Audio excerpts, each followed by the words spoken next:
What happens when a gate agent, full of petty power, racially profiles two teenagers and denies them their rightful seats? What if those teenagers, humiliated and shoved to the back of the plane, are the only ones who notice something catastrophically wrong? And what if the father they text isn't just Dad, but the director of the entire Federal Aviation Administration? This isn't just a story about privilege.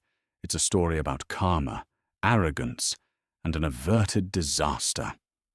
A gate agent's prejudice is about to collide with a terrifying discovery, and the man who can ground an entire airline. The air in Hartsfield-Jackson Atlanta International Airport, ATL, wasn't just air. It was a pressurized soup of anxiety, perfume, and fast food. It was the busiest crossroads on Earth, and on this sweltering Tuesday in July, it felt like every single human was crammed into the FCON course. Jordan and Jackson Thorne, 19-year-old twins, navigated the human sea with the easy, languid grace of youth. Jordan, her braids tied up in a precise knot, was checking the departure board on her phone. Jackson, towering over her by a good 6 inches, had his noise-cancelling headphones on, a silent barrier against the chaos. They were identical in their high cheekbones and intelligent, watchful eyes, but opposites in demeanor. Jordan was focus. Jackson was flow.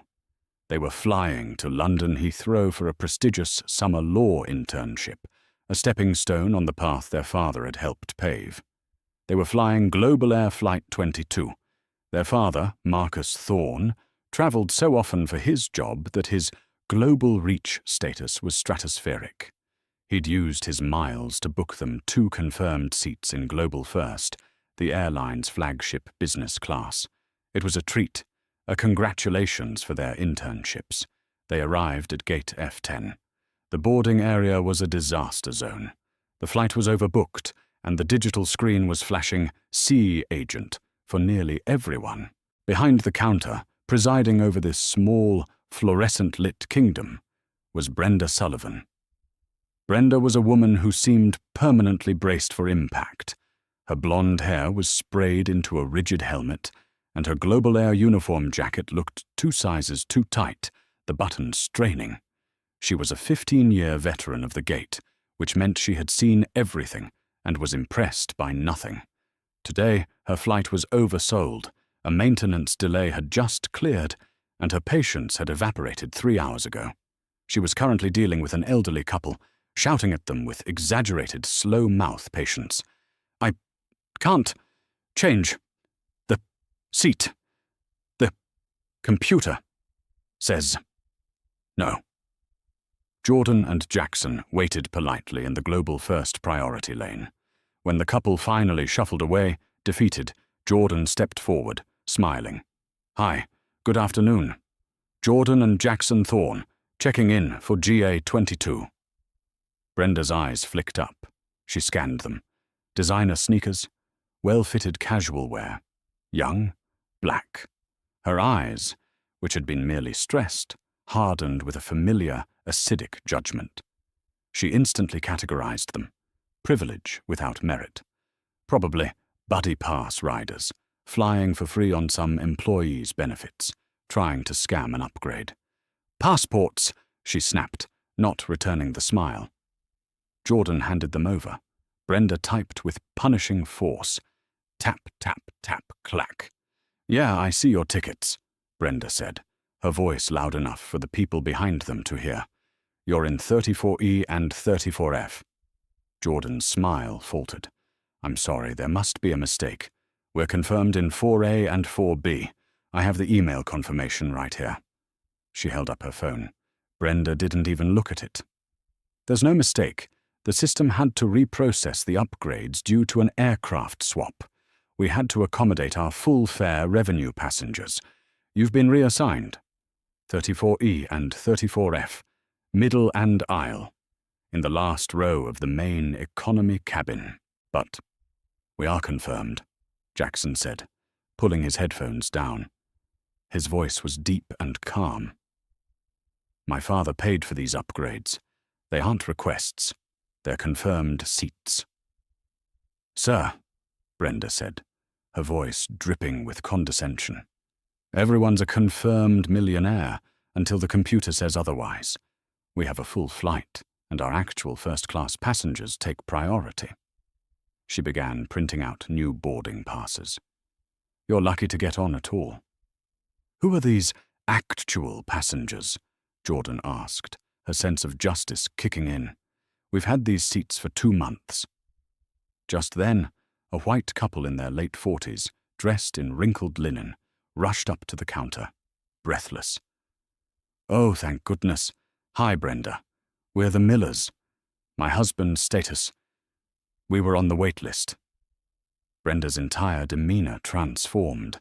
A brilliant, toothy smile bloomed on her face. Mr. and Mrs. Miller. Of course, I've been waiting for you. I managed to work some magic. She typed for a moment. And there we go. I got you 4A and 4B. You're all set. Have a wonderful flight to London. She handed the Millers the exact boarding passes that should have belonged to the twins. Jordan and Jackson stared, speechless. The racism wasn't a microaggression. It was a cannonball. Brenda had given their paid, confirmed seats away to a white couple on a wait list, purely based on her own prejudice. Wait, Jackson said, his calm voice now edged with steel. You just gave our seats away, right in front of us. Brenda turned back to him, her smile vanishing. She shoved the new boarding passes for 34E and 34F toward them. This conversation is over. You're holding up the line. Take these seats or be removed from the flight for non-compliance. Your choice. This is unacceptable, Jordan said, her voice rising slightly. I need to speak to your supervisor. Brenda tapped her own name badge. I am the supervisor, and I'm telling you to board the aircraft. Now. Defeated, humiliated, and seething, the twins took the passes. There was nothing else to do. They couldn't start a fight that would get them arrested. As they walked down the jet bridge, Jackson looked back. Brenda Sullivan was laughing with the Millers, pointing them toward the priority lane. I'm reporting her, Jordan, Jackson muttered. I'm reporting her to Dad, and he's going to get her fired. Later, Jordan said, trying to control her anger. Let's just get to London. We'll deal with it later. But later was about to arrive far sooner and far more dramatically than either of them could have ever imagined. The walk down the jet bridge felt like a mile-long parade of shame. The Group 1 passengers, sipping champagne in their lay-flat pods in Global First, glanced up as the twins shuffled past, dragging their carry-ons toward the economy cabin. The Millers were already settling into 4A and 4B, clinking glasses. As they passed the galley by the L2 door, the second door on the left, Jordan paused. Do you smell that? She whispered. Jackson, who had put his headphones back on, pulled them off. Smell what? That smell. Like ozone? Like a hot wire. Jackson sniffed the air. He caught it. A faint, acrid, chemical smell. It was sharp, like burning plastic or an overheating electrical component. It was definitively not jet fuel. At that exact moment, they saw 2 men in maintenance vests standing on the catering platform just outside the open door, having a low, heated argument with a ground crew member. The twins could only catch snippets. Log says it was serviced, but the chiller unit is still throwing a fault code. Just reset it.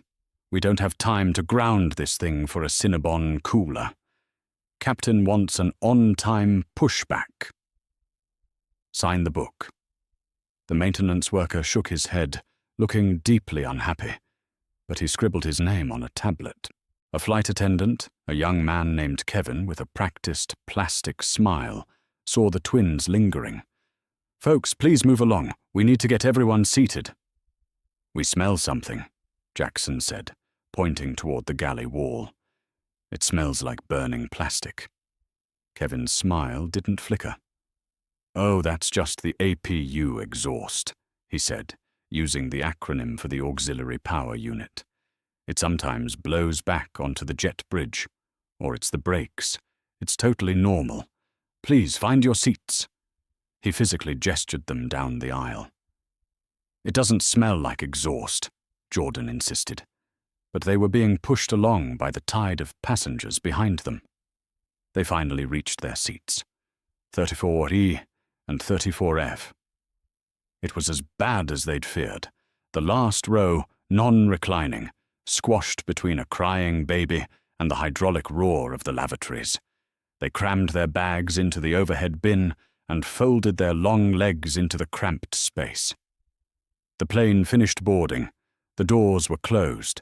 The captain, a man with a folksy, reassuring voice named Captain Davies, came on the PA. "Well, good evening, folks. This is Captain Davies. Welcome aboard Global Air 22 with non-stop service to London. We're all buttoned up, and we're just waiting on the ground crew to pull the bridge. Should be in the air in about 10 minutes. But the smell was still there. If anything, trapped inside the sealed aluminum tube, it was getting stronger. Jordan felt a prickle of genuine fear. This wasn't humiliation anymore. This was wrong. She pulled out her phone, noticing she still had 1 bar of 5G. She didn't text her dad about Brenda. She didn't text him about the seats. "Dad, are you busy?" Her father, Marcus Thorne, was at home in his study in Alexandria, Virginia. As the director of the FAA, busy was his default state. He was reviewing a preliminary report on drone airspace incursions. His phone buzzed. He smiled, seeing Jordan's name. "Never too busy for you. What's up? You should be boarding. We're on the plane." "Dad, something feels off. They gave our seats away, which is a whole other story, but the plane smells. It smells like burning wires." We told a flight attendant, and he blew us off. Marcus Thorne's blood turned to ice. In his 30-year career, first as an NTSB investigator and now as the head of the FAA, he knew the language of disaster. Burning wires was not a phrase to be taken lightly. It was the prelude to catastrophe. It was ValueJet 592. It was Swissair 111. His fingers flew across the keyboard. "Where are you sitting? Where is the smell?" "Back of the plane, row 34. But we smelled it strongest up front, near the second door, by the galley. We also saw maintenance guys arguing about a chiller unit and a fault code." This was the detail that sealed it. It wasn't a passenger's vague nervousness. It was a specific, actionable, corroborated report. "Jordan, listen to me. This is not a request. Call me, now!" She hit the call button. He picked up on the first ring. "Jordan, talk to me," Marcus said, his voice dropping into the calm, authoritative baritone he used with air traffic controllers and congressional committees. "Tell me exactly what you saw, exactly what you smell." "It's acrid, Dad," Jordan said, her voice low, "like an ozone, electrical smell. Jackson saw them arguing about a fault code. The flight attendant said it was the APU." "It's not the APU," Marcus said, his mind already leaping ahead. "The galley. A chiller unit. A fault code. A reported smell. That was a classic electrical short, likely in the galley power converter. If it was smoldering, it was hidden behind a panel right below the main avionics bay. A fire there, over the middle of the Atlantic, was unthinkable." "Dad, what do we do?" Jordan's voice was trembling now. "You're going to do nothing," Marcus said. "You're going to sit there. I'm handling it. I love you."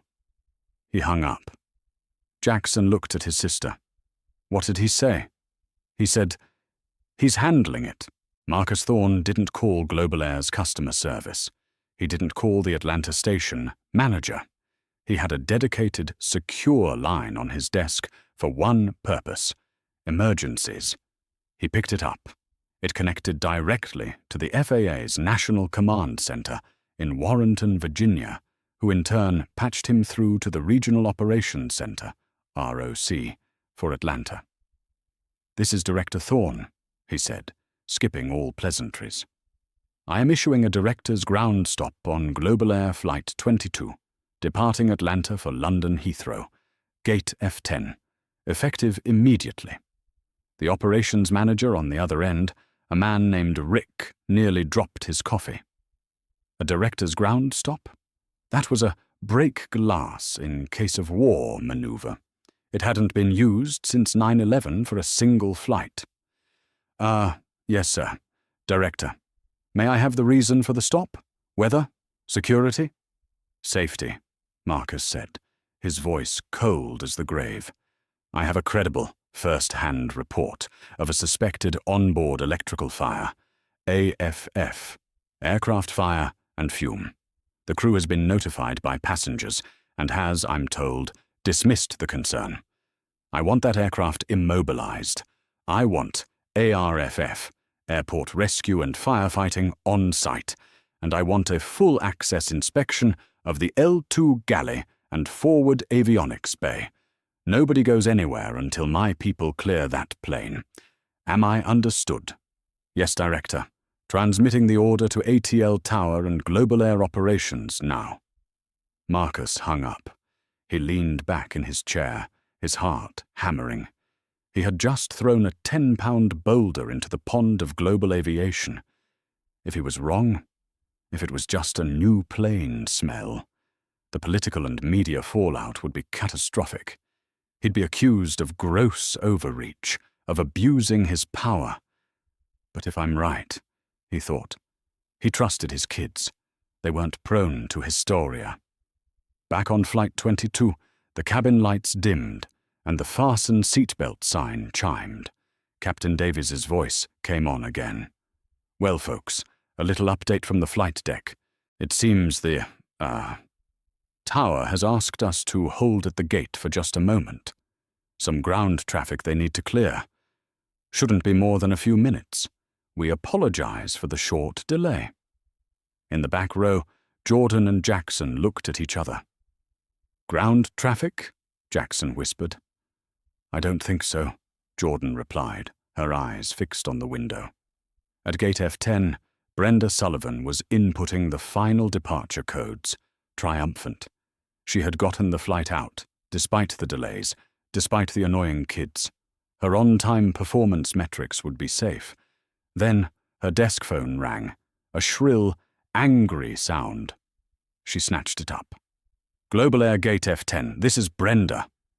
It was an apoplectic Global Air Operations Manager, Don McCall. Brenda, what in the nine hells is going on at your gate? Brenda was taken aback. What are you talking about, Don?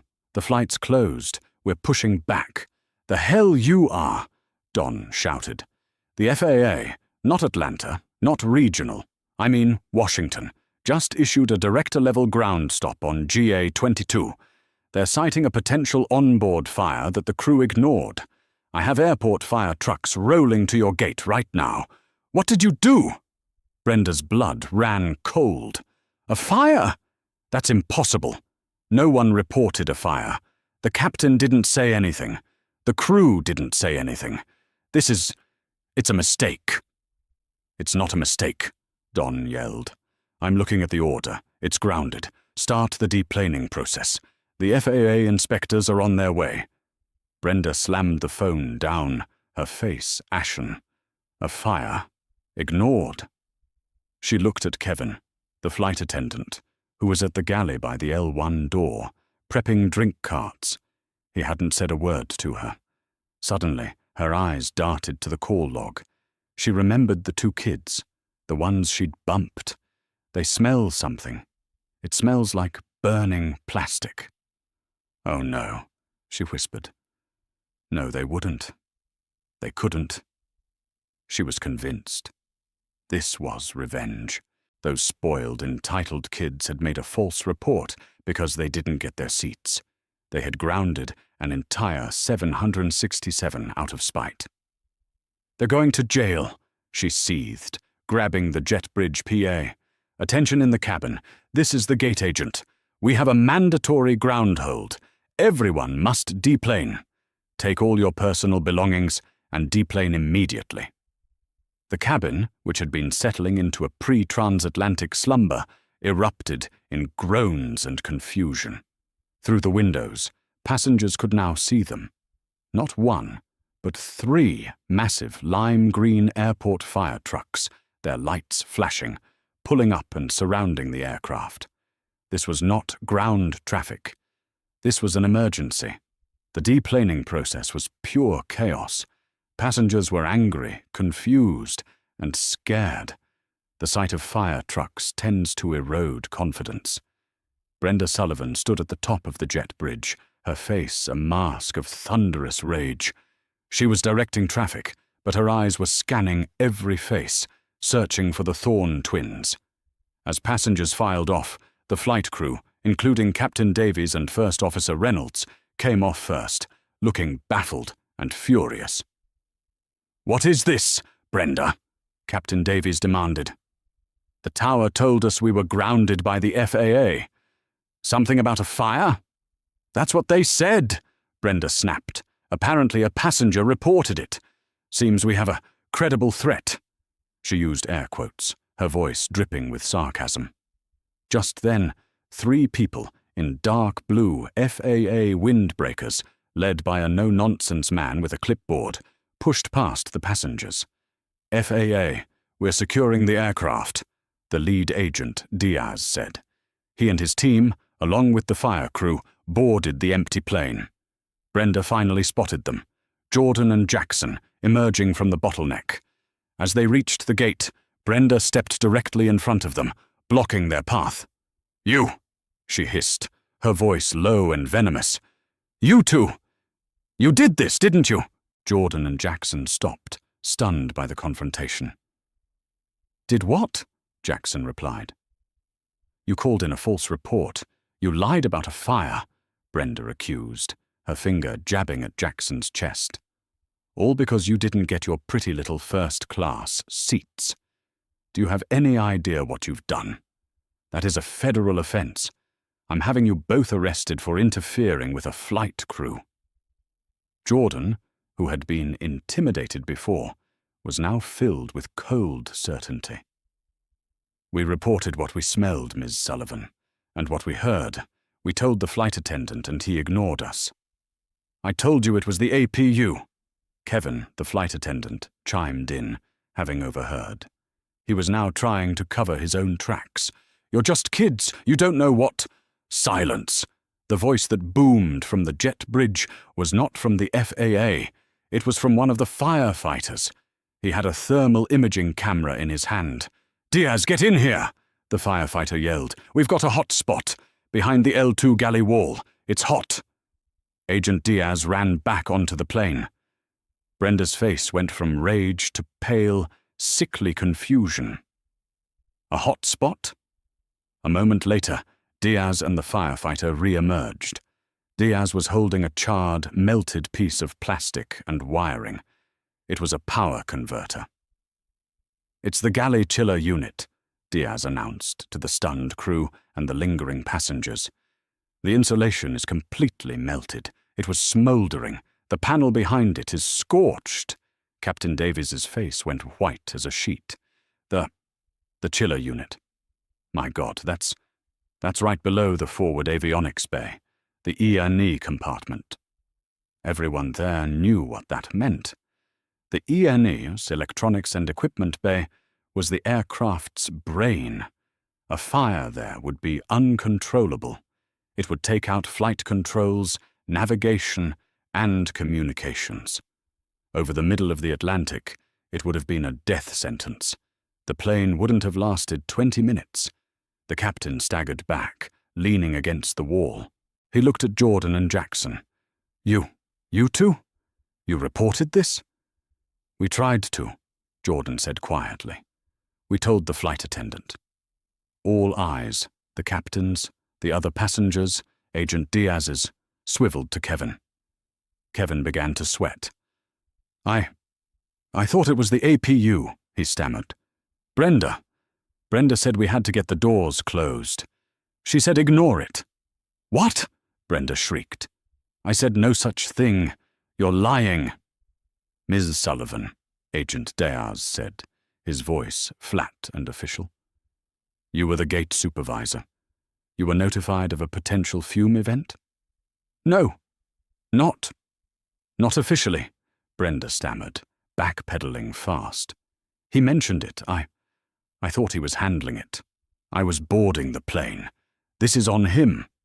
This aircraft is grounded indefinitely, Diaz declared, ignoring her. GA-22 is cancelled.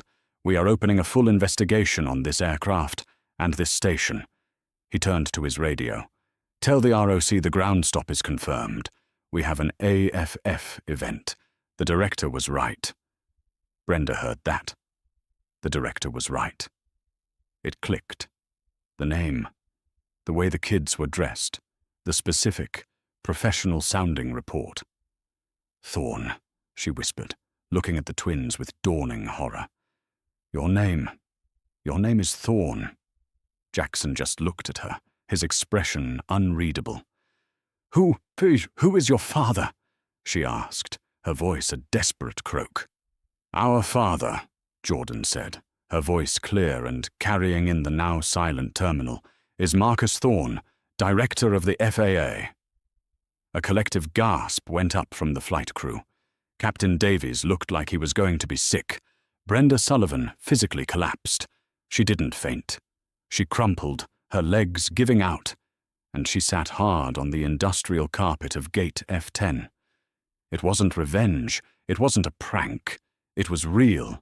She had racially profiled, humiliated, and dismissed the children of the single most powerful man in aviation.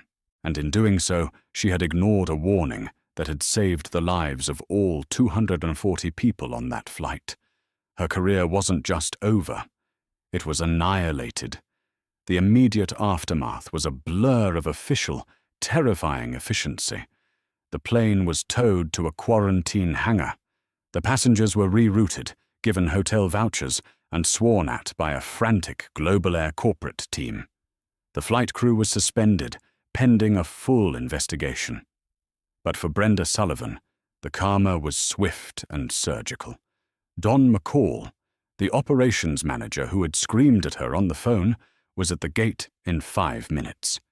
He arrived alongside 2 airport police officers and the head of Global Air's Atlanta station, a man named Frank Lerner. Brenda was still sitting on the floor, hyperventilating. "Get her up," Lerner ordered. The officers helped Brenda to her feet. She was shaking, mumbling. I didn't know. You didn't know what, Sullivan?" Lerner barked. "That you shouldn't ignore a fire warning, or that you shouldn't bump the children of the FAA director. Which one are you apologizing for?" "It was Kevin," she tried, her voice cracking. "The flight attendant. He's the one who—" "Agent Diaz," Lerner called out. The FAA agent was taking statements. "What's your preliminary?" Diaz flipped a page on his clipboard. Preliminary finding is a failure to act on a passenger report. The flight attendant, Kevin, alleges he relayed the concern to the gate supervisor, Ms. Sullivan, who instructed him to ignore it and get the doors closed to maintain the on-time departure. "He's lying!" Brenda screamed. "He's lying to save his job," Agent Diaz continued, his voice monotone. Furthermore, the passengers who made the report, Jordan and Jackson Thorne, state they were dismissed by the flight attendant. We will be pulling all security camera footage from the gate and jet bridge, as well as all audio logs from the cockpit. Lerner looked at Brenda.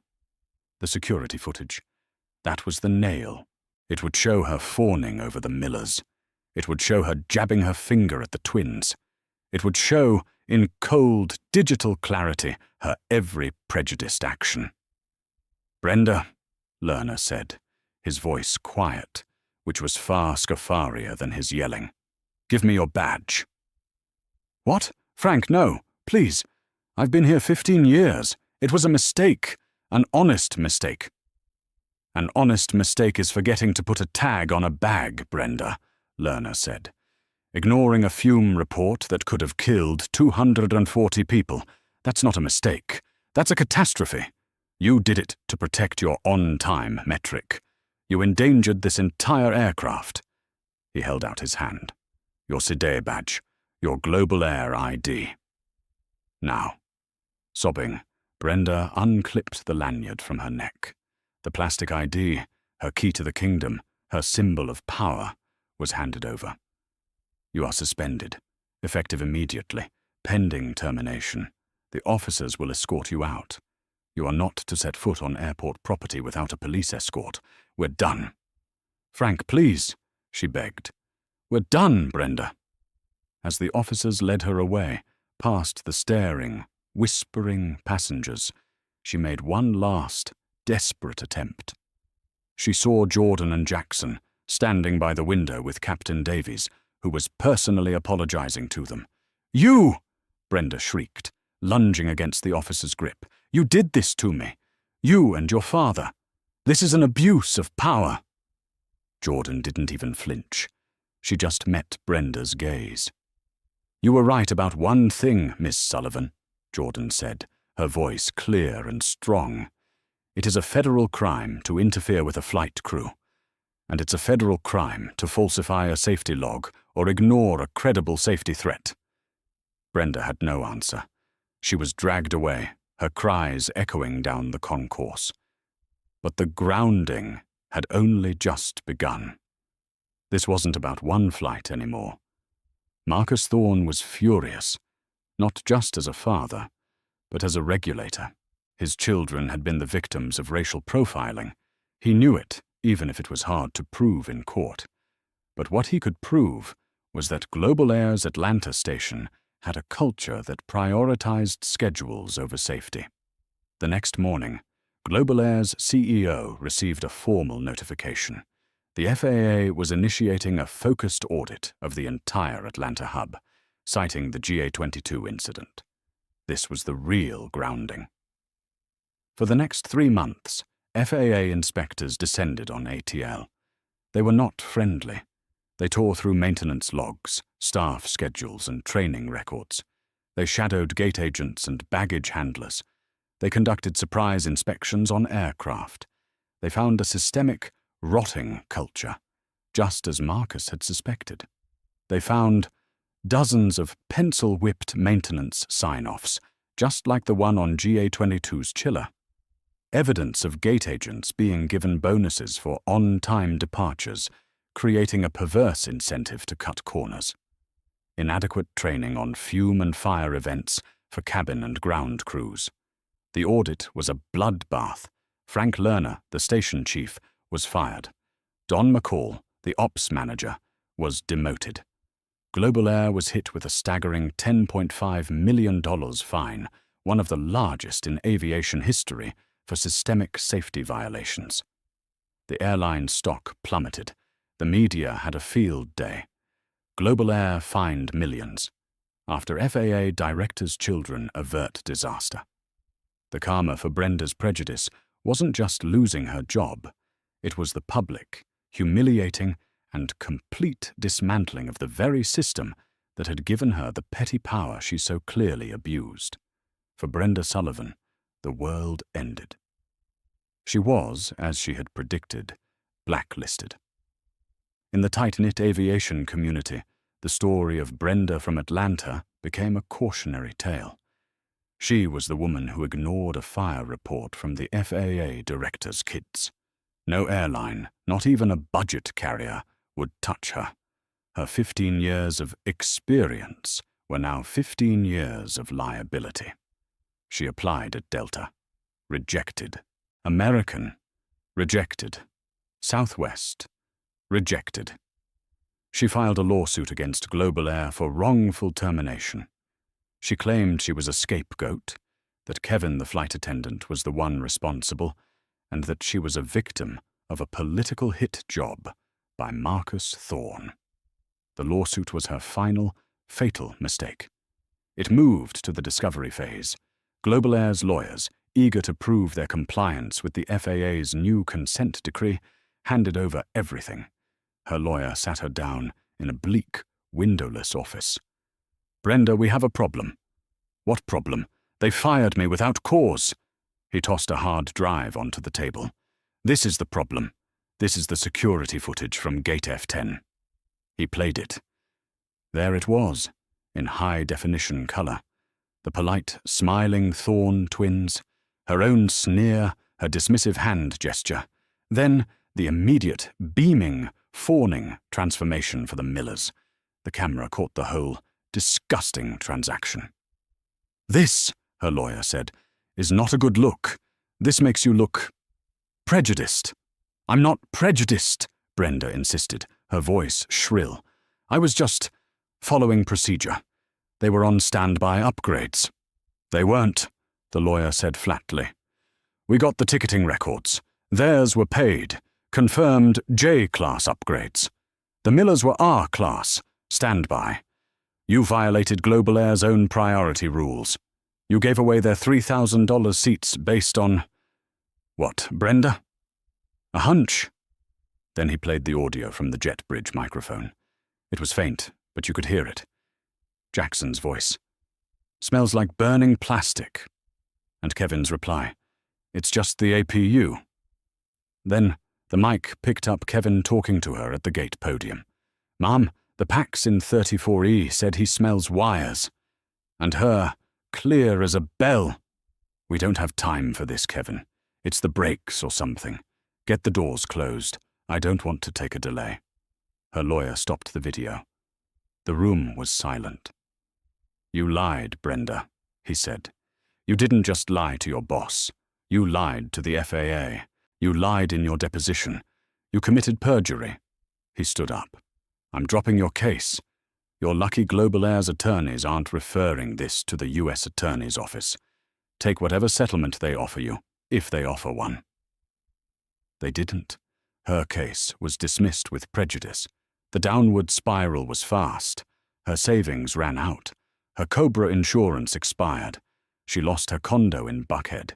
She had to sell her car. After 6 months of failed interviews, she finally found a job. It was the only place that would hire a middle-aged woman with no references, and a 15-year gap in her resume she couldn't explain. The pay was minimum wage. The uniform was a polyester polo shirt and a paper hat. She was working at the Cinnabon, in the F concourse, the very same concourse where she had once ruled. Every day she had to roll dough and frost buns, the sickly sweet smell of cinnamon clinging to her. And every day she had to watch the massive Global Air 767s push back from Gate F10, the gate right across from her stand, taking off for London, Paris, and Rome. She was trapped in her own personal hell, a ghost haunting the site of her greatest failure. The 6 months that followed the grounding of Global Air Flight 22 were not just a period of time, they were a crucible. For some, they were a period of painful, necessary rebirth. For others, they were a slow, agonizing slide into an abyss. The FAA's focused audit, personally overseen by Marcus Thorne, was as brutal and precise as a surgical strike. It was not punitive. It was, as he stated in his press briefing, a non-negotiable restoration of public trust. The findings were damning. The $10.5 million fine was just the headline. The real damage was in the consent decree, a legally binding document that gave the FAA direct oversight of Global Air's Atlanta hub for 2 years. The human cost for Global Air's management was total. Frank Lerner, the station chief who had overseen the culture of schedules over safety, was fired. His photo was removed from the Employee of the Year wall, leaving a blank, rectangular patch of faded paint. Don McCall, the operations manager, whose voice had shattered Brenda's confidence, was demoted and exiled, given the choice between termination or managing the de-icing cruise in Anchorage, Alaska. He took the job. Kevin, the flight attendant, was fired within a week. The JetBridge audio logs and his own contradictory statements to FAA investigators sealed his fate. Lying to a federal agent about a safety-critical event was a career-ending offense. He was last seen arguing with a customer at an off-site airport car rental counter, his Global Air wings, once a source of immense pride, now just a painful memory. Even Captain Davies, who had been cleared of any direct wrongdoing, was profoundly changed.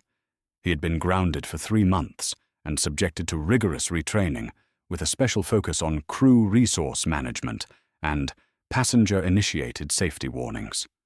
He returned to the flight deck, a humbled, quieter, and infinitely safer pilot. He personally penned a 3-page handwritten letter to the Thorne family, apologizing not just for the incident, but for the culture he had passively allowed to exist. "Your children," he wrote, "did the job that I, as captain, should have done. They listened, they questioned, and they acted. I am in their debt." For Brenda Sullivan, there was no retraining. There was no redemption. There was only the fall. Her lawsuit for wrongful termination was a catastrophic miscalculation. Global Air's legal team, now operating under the terrified scrutiny of the consent decree, had no interest in protecting her. They buried her in discovery. They handed over the high-definition security footage from Gate F10. Her own lawyer, a cut-rate employment attorney, watched it with her in his dim office. He played it once, her sneer at the twins, her fawning, radiant smile for the Millers, her aggressive, finger-jabbing dismissal of Jackson. He played it again, this time with the audio from the JetBridge microphone, enhanced and cleaned by Global Air's own security team. Kevin's voice. "Ma'am, the Pax in 34E said he smells wires." Brenda's voice. "We don't have time for this, Kevin. It's the brakes or something. Get the doors closed. I don't want to take a delay." Her lawyer slowly took off his glasses and rubbed the bridge of his nose. "Brenda," he said, his voice flat. "You didn't just lie to your boss. You lied in your deposition. To me. That audio, combined with the video. You're not a victim. You're the entire case against yourself. You committed perjury. You're lucky they're not filing criminal charges." He dropped her case that afternoon. The blacklisting was immediate and total. She applied to Delta. The hiring manager was polite until she got to the Global Air 15 years part of her resume. "Oh," the manager said, the name Brenda Sullivan clicking. "You're that Brenda from GA22. The interview was over in 90 seconds. We'll be in touch." They never were. She tried American. She tried Southwest. She even tried the budget carriers. The response was the same. She was radioactive, a walking symbol of the worst possible industry failure. Her savings, which she had hoarded over 15 years, evaporated. The condo in Buckhead, her pride and joy, went into foreclosure. Her car was repossessed. She moved into a tiny, depressing studio apartment in College Park, where the only view was a stained brick wall and the constant, mocking roar of jets taking off from the very airport that had discarded her. She was bitter. She was broke. And she was furious. In her mind, she was the victim. Marcus Thorne was a corrupt tyrant. His children were spoiled, lying brats. They had used their immense power to crush her, a working woman, all over a couple of seats. Her hatred for them became the central, burning sun of her new, small life. After 6 months of rejection, her unemployment benefits ran out. Desperate, she took the only job that would have her. It was a minimum wage position at the Cinnabon in the F-Con course. The interview was a 10-minute formality, with a 22-year-old shift manager named Kyle, who was more concerned with the fact that she had management experience than with what that experience was in. "Look," he'd said, "it's just rolling dough and working a register. You got to wear the hairnet, Tuck in your shirt and smile. You think you can handle that? Brenda, her eyes dead, nodded. I can handle that. Her new life was a special, curated hell. Her uniform was a sticky, ill-fitting polyester polo, perpetually smelling of cinnamon and failure. Her kingdom, the bustling expanse of Concourse F, was now her prison, and her throne, the podium at Gate F10, was directly across from her new post. Every day, she was forced to watch her old life play out in front of her. She saw her former colleagues, the flight attendants and gate agents, striding by, their uniforms crisp, their roller bags clicking on the tile. They would see her, their eyes would widen, and they would quickly look away, some with pity, most with undisguised contempt. She was a ghost, a cautionary tale. She would watch the new Global Air, reborn and efficient, boarding its flights. The new agents were different. They were younger, more diverse, and they smiled. They seemed nice. It made her sick. She would watch the massive 767 to London, push back from her old gate, the gate she had ruled, and feel a wave of acid reflux.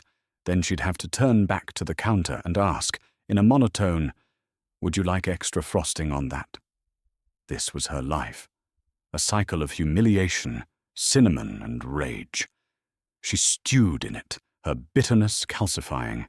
She dreamed of the day she would see them again. She didn't know what she would do, but she knew she would say something. She would make them see what they had done to her. That day finally came on a bright, clear Tuesday in January. Marcus Thorne was flying to Atlanta. He was the keynote speaker at the annual Southern Aviation Safety Conference. The title of his speech, plastered on banners throughout the terminal, was Culture Over Schedules, The Lessons of Global Air 22. He wasn't flying alone. Jordan and Jackson, home from London, had flown with him. As a sign of good faith, and to personally inspect the results of his audit, he had booked them all in Global First.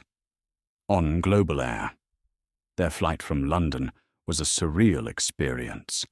The entire crew knew who they were. The lead flight attendant, a veteran named Sarah, had tears in her eyes when she greeted them. "Director Thorne," she said, her voice thick with emotion. "I was the lead on the sister ship to that 767. We flew the same route. We all knew. We knew the Atlanta station was cutting corners. We filed so many reports. No one listened. Your children, they didn't just save that flight. They saved all of us.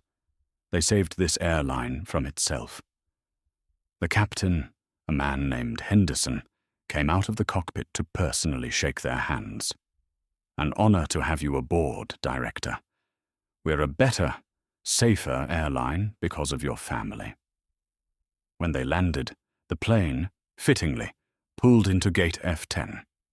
As they stepped onto the jet bridge, a man in a sharp new Global Air suit was waiting for them at the podium. He looked nervous, but professional. "Director Thorne, Ms. Thorne, Mr. Thorne," he said, extending a hand. "I'm David Chen. I'm the new station chief for the Atlanta hub. On behalf of all of us at the new Global Air, I want to personally welcome you." "Mr. Chen," Marcus said, shaking his hand firmly. "A pleasure. Your on-time performance and your safety metrics have been improving steadily. We're impressed." "We're trying, sir. We're all trying," Chen said, visibly relieved. "Please let me escort you through the concourse." As they walked, Jackson, who had been quiet, looked at his sister. "You okay, Jay?" Jordan nodded.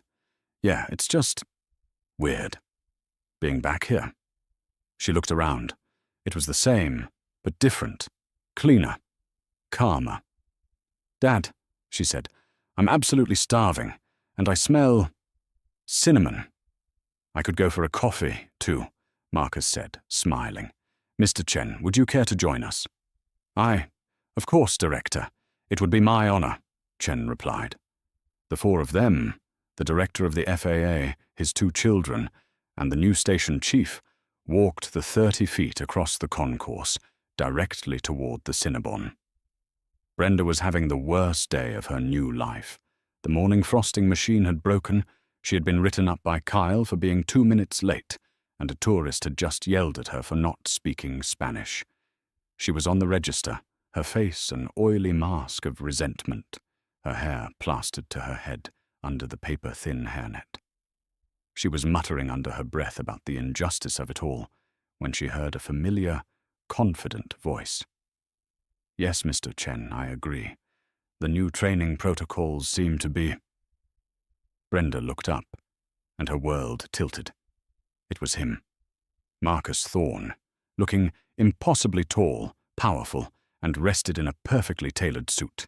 And next to him, his 2 children, Jordan and Jackson, looking bright, successful, and happy. And with them, fawning like a nervous assistant, was David Chen, her replacement's replacement, the man who had her job. They were all standing there, in front of her, laughing, ordering pastries. This was it, the moment she had dreaded and dreamed of. The humiliation was so profound, so total, it was like a physical blow. The heat rose in her chest, a volcanic, scalding rage. The 6 months of shame, of foreclosure, of scrubbing, frosting vats. It all coalesced into a single, blinding point of hatred. Her mind snapped. "Welcome to Cinnabon," she choked out, her voice a strangled whisper. Jordan looked at her, ordered, "I'll just have a classic roll, please." And then, as she looked up to pay, her eyes met Brenda's. Jordan froze. Her polite smile vanished, replaced by a look of stunned recognition. Brenda saw the recognition, and she saw the pity behind it, and that's what broke her. She would not be pitied. "You!" Brenda's voice wasn't a whisper. It was a shriek. It cut through the entire concourse, the music, the chatter, the rolling bougs. It all stopped. Every head in the F concourse turned toward the Cinnabon. "You!" she screamed again, her finger jabbing at Marcus Thorne. "You did this!" David Chen, mortified, stepped forward. "Ma'am, please lower your voice." "Don't you ma'am me!" Brenda screeched, her face purple. "I know who you are. You took my job, and you—" She whirled on Marcus. "You ruined my life. You and your spoiled, lying brats. You think you're so high and mighty. You're a corrupt, power-hungry monster." Marcus Thorne stood perfectly still. He did not flinch. He did not raise his voice. He simply watched her, his expression a calm, cold mask of assessment. He made no move, just placed a steadying hand on Jordan's arm. Jackson had already stepped slightly in front of his sister, his arms crossed. "You took 15 years from me." Brenda was sobbing now, hysterical, spittle flying from her mouth. 15 years of loyal service, gone.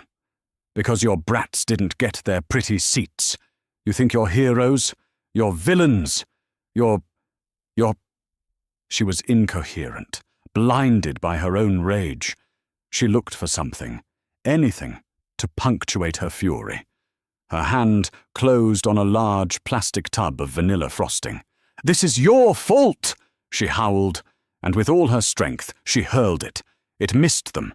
Brenda's aim was wild.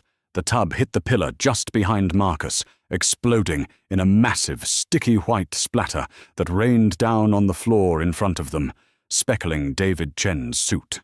There was a collective, horrified gasp from the crowd. That was the line.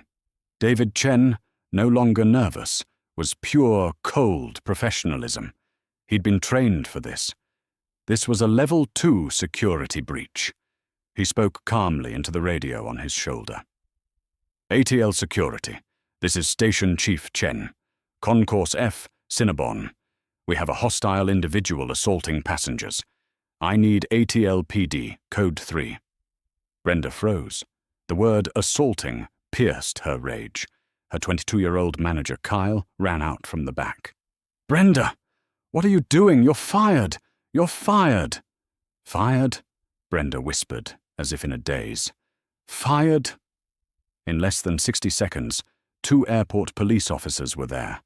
They saw the frosting, the hysterical woman in the hairnet, and the stunned crowd. "Ma'am, you need to come with us," one officer said, taking her arm. Brenda crumpled. The fight was gone, replaced by a horrifying, empty void. "No! Please, he ruined my life. Please!" She was a weeping, frosting-flecked mess. As they put her hands behind her back, and the cold click of the handcuffs echoed in the silent terminal, she looked up, one last time, at the Thorne family. They were not looking at her with anger, or with fear, or even with triumph. They were looking at her with nothing, a complete, profound absence of feeling. She had been dismissed. David Chen was apologizing profusely. "Director Thorne, I have no words. I am so profoundly sorry. This is not the Global Air Standard, I assure you." Marcus Thorne raised a hand, cutting him off. His voice was calm and clear, easily heard by the people nearby. "Mr. Chen, you have absolutely nothing to apologize for," Marcus said. He gestured with his chin toward the pathetic, sobbing figure of Brenda Sullivan being led away. "You and your team," Marcus continued, "are the new standard. That," he said, "is the last toxic remnant of the old culture. The one that believed it was above the rules. The one that put ego before safety. It appears you've just taken out the last piece of trash." He turned to his children. "Come on, let's get that coffee somewhere else." The 3 of them turned and walked away, their roller bags clicking quietly on the clean tile floor, leaving the mess, the drama, and the ghost of Gate F10 behind them for good. This story is a powerful reminder that prejudice and arrogance have a price.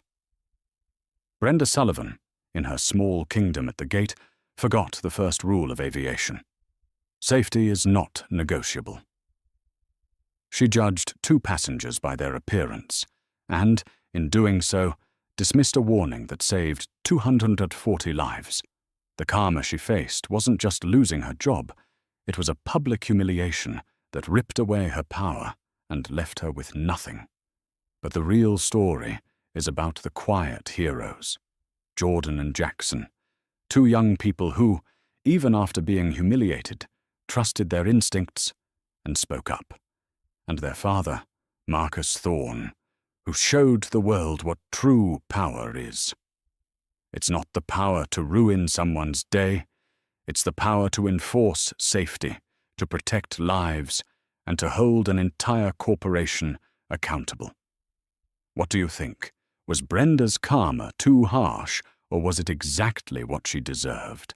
Let me know your thoughts in the comments below. And if you enjoyed this story, please hit that like button, share it with a friend, and be sure to subscribe for more real-life drama and karma. Thank you for watching.